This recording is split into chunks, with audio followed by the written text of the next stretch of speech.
What you're about to watch is something that I rarely share publicly. This is the behind the scenes footage from my live luxury rental doctor retreat training. This is where women physicians, pharmacists, dentists, we come together and they're making the biggest financial decisions of their lives. So if you've been wondering what it actually takes to go from full-time W-2 to having income on the side as a luxury rental investor, this is your front row seat to that whole transformation.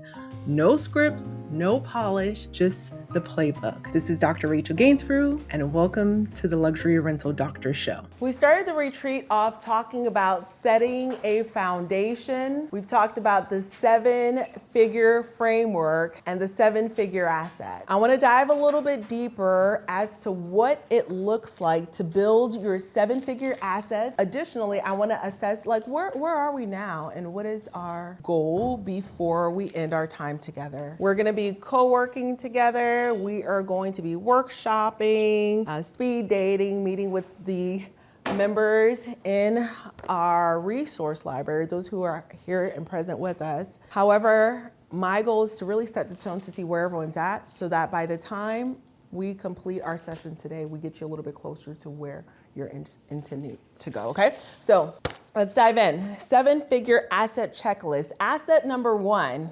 acquisition strategy and goal setting. Do you have a solid acquisition strategy? Meaning, are your investment processes spelled out?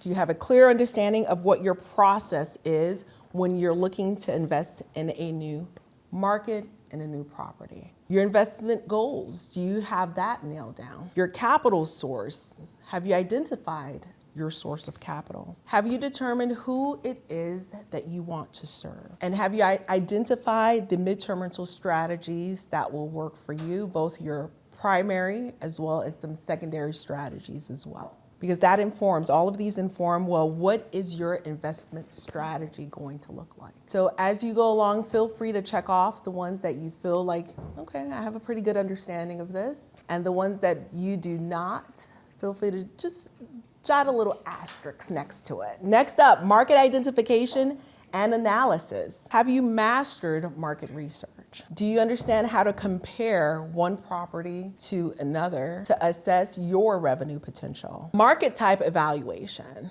Do you understand how to evaluate one market type against the other? Regulatory impact comprehension. Do you understand how to evaluate the regulations and what that impact has on your property? Investment strategy choices. Do you understand what your options are in terms of investment strategy? Number 3, building key relationships. Building key relationships. And I know we did a lot of talking this morning, but a lot of that talk was in reference to this next one, right? Have you identified your realtors and lenders that you're willing and interested in working with? Do you have a process for deal flow, or are you trolling on Zillow till 3 in the morning like I did when I first started? Because I wanted it done right, I'm gonna do it myself. Who suffers from that disease? Tax minimization and saving maximization. Have you built out your pro forma, and are you utilizing a profit and loss? P&L utilization. Again, I'm gonna say that for those who are just coming into the room. I don't fully expect you to have all of these things, but I would not be able to sleep at night if I didn't tell you what you need to build that 7-figure portfolio. This is what you need, okay? And the beauty of building a business slow, right? We're not taking down 100, we're building it slow. There's a process in every quarter. You know what? Let me master this. Next quarter, let me master this quarter. But I've got it all laid out, laid bare for the taking. But we're not going to do everything at once. Do not panic. I already see the look on your eyes. Breathe. Breathe. Right? We're all perfectionists. We're like, I want to have this mastered. It's not going to happen today. However, we're going to identify, well, what's the next thing we need to work on? And that's what we're going to nail down today. Make sense? All right, keep going. Number 4, property selection, the art and science of it, right? There's an art and a science. So we want to perfect our property selection. We want to know right off the bat, like Kelvin was saying, like how do you see the property, right? How do you know? So we want to know what we need to do to select the top properties in a market. And top properties for us within our budget have potential. We're not going in paying retail price for everything, right? We're like, this has a little potential. Let me go ahead and add my secret sauce to it to make it into something. I want it to look like somebody, right? And so that is how we select properties. We're gonna buy pretty houses, but it doesn't have to be done up. We're going to give it makeup. We're not doing a facelift, right? Okay, top property identification. Do you know how to avoid unfavorable investments? Do you know how to apply your investment tools? Are you able to make data-driven decisions? And are you able to win in the face of multiple offers? Number 5, team assembly and operations, creating an efficient team. Do you know how to hire the best talent for your property? Best cleaners, best maintenance people? Or are you just plucking them off the streets? They don't care about your property. Annette says she went into one market and, she couldn't believe there was dirty Kleenexes under the bed. And I don't know if you noticed, she said this was after the property was clean. That was the clean version. So to build a 7-figure business, you need to understand how to hire the best possible talent. What's the incentive to make them want to work with you? I made a comment the other day. It says, people are loyal to you, right? With respect to the growth they experience because of you. So our cleaners care because we care about them. We care about their kids. We know their kids' names.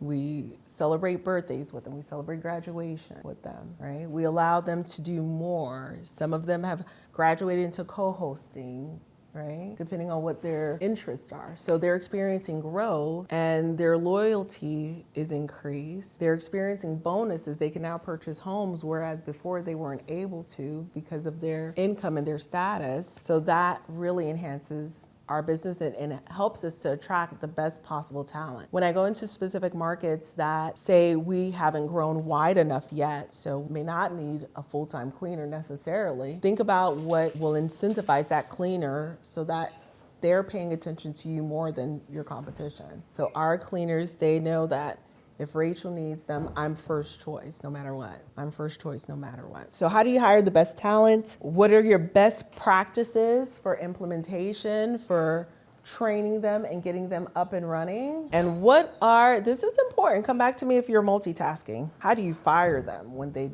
do not perform? What are your offboarding procedures? They need to be gone quick. So how many people here have dealt with an employee, a cleaner, someone who is a direct report that you are working with and you know they gotta go, but you prolong that. You're not firing quick. I see a lot of head nods, right?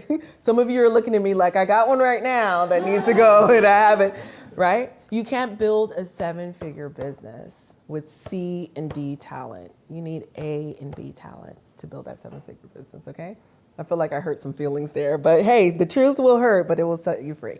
Okay, next up, number 6, property setup and presentation. How do you enhance the property's appeal? How do you put it out there into the world so that others can find it? So we talked a lot about property audits yesterday, right? We were looking at photos and captions, and thank you again, Melissa and Stacy, for allowing us to take a look at your property. Photos, hacks. Okay, let me share a couple of photo hacks with you that I don't think a lot of people are taking advantage of. Whenever I have a TV in our space, we add a marquee on the TV that can include your logo if you actually have a business logo. So you add that on the TV images. The fireplaces, if you have a fireplace, we always add fire. Mostly it's fictitious fire. So we work with a company called Box Brownie. If you want to jot down boxbrownie.com, boxbrownie.com, and they add fire to our fireplaces. They turn on water for us where there's water. They put dishes on my tables. If my people didn't go and do what I asked them to do, they'll place dishes on my table. They remove all the cords. Cords and photos just look so junky, like the cords coming from under the TV. They delete all the cords. They make my, depending on when my photographer takes photos, it may be a little overcast. And then it may be during the dormant season for my grass. I don't know about you guys. In Florida, we didn't have this. In Georgia, the grass turns brown, right? And in Florida, it was always green. Well, the grass turns brown sometimes. I'm like, oh, it's dead. And then it comes back. I'm like, oh, it's back, So if the photos are taken during dormant season, they make my grass greener. They make my skies brighter. They give me twilight skies. They can add a little lighting inside the property. So box brownie, and it typically costs $2.80 per photo. And I'll have them update 4 or 5 photos that I've said, well, this needs a little something, something. Do not ask for a virtual staging. Do not have them add fake sofas or anything like that. That's misleading. We don't do that. We just want to zhuzh it up a little bit. Have you implemented my luxury rental tips?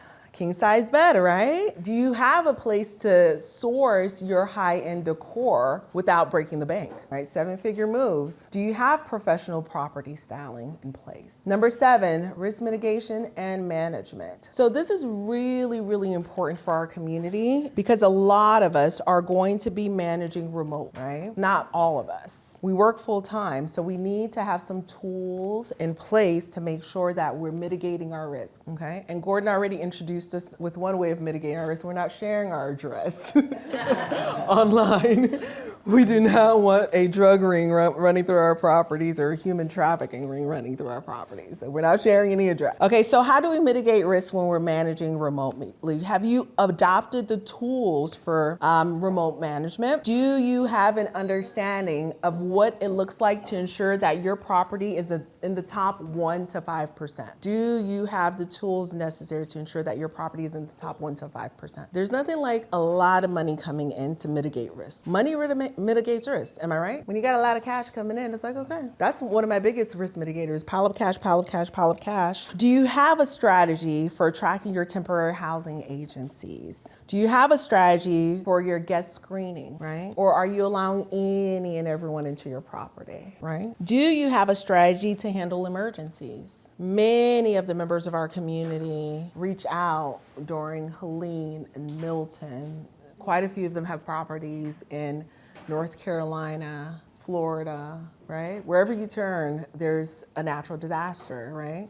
Do you have a communication cascade with your guests to let them know, hey, throw the outdoor furniture to the bottom of the pool, please. Stay safe. It's gonna happen, right? It's not if, it's when it happens. Don't shy away from emergencies. It's not if, it's when it's gonna happen. What happens when the cleaner finds a gun on the property? Do you have a process for that? Do you have the sheriff's number? Do you have a process? Especially when the guest did not disclose they're bringing a firearm onto the property, right? Is that clearly stated in your house, how that's gonna be handled? I'm talking about risks, the riskiest of risks. And I don't say this, I don't want you to think, oh my gosh, this is a lie, I want no part of it. No, we got to begin with the end in mind, right? Let's talk about the worst case scenario. Once we talk about it, it's like, okay, as long as they disclose, you're fine. But if they leave it on the property prior, they're going to get banned off of Airbnb, period. Risk escalation planning. So my team knows, they can handle most things. However, there's a threshold when you need to call Rachel. It's 911. And again, it's usually due to firearms. I don't expect my virtual assistant team to handle all of that. So they will escalate something like that. We had a guest says, oh, hey, they reach out to the virtual assistant, they're the concierge of the front desk team, say, hey, I left my gun at the house, could you mail it to me? Real quick. real quick. And so when the virtual assistants went through the SOPs looking for gun, they didn't see anything. They're like, they're saying that they need the gun mailed to them. I have their address. Excuse?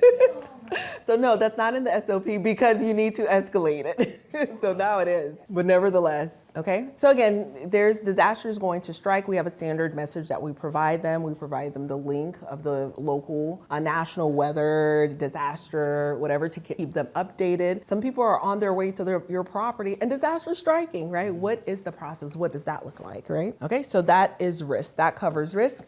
And last but not least, this is the one that I am more than 50% of the way done with, but I'm still working on it myself. Guys, I'm still working on things myself. So I do not expect you to have this all nailed down over the course of the 3.5 days. We've only been here 3.5 days, all right? So my short-term gems legacy suite, setting up a robust financial and legal infrastructure to protect your assets and secure your legal legacy. Do you have a CPA? Do you have a tax strategist, a real estate attorney, an IP attorney if you are building a brand around your properties? Do you have a financial advisor? Is your brand and property protected? Do you have a wealth plan? Are you building out a passive investment portfolio? Are you considering venture capital?